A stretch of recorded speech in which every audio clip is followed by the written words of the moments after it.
Hey guys, this is the Nemesis Coupe back with another video, and today I'm going to be doing something a little different. Normally I would put music over these edits because it's just easier and I really don't have a whole lot of spare time, so that's why I've been cranking out these headlight resto videos.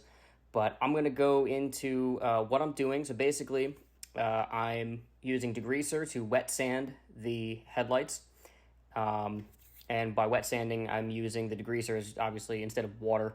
It helps kind of get all of that yellowness out.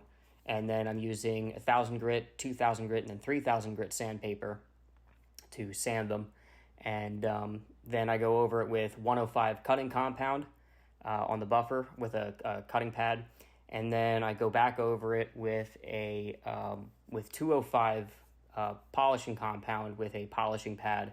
And then I actually use glass cleaner there. That's to kind of get off any kind of, compounds or anything that would be left over.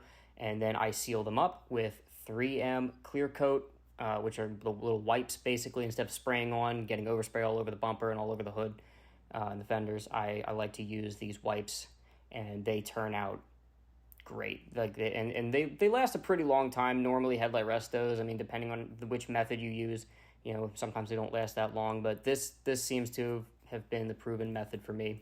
I'll be doing a more in-depth video in the future, but thank you for watching. Don't forget to like and subscribe. I'll catch you guys next time.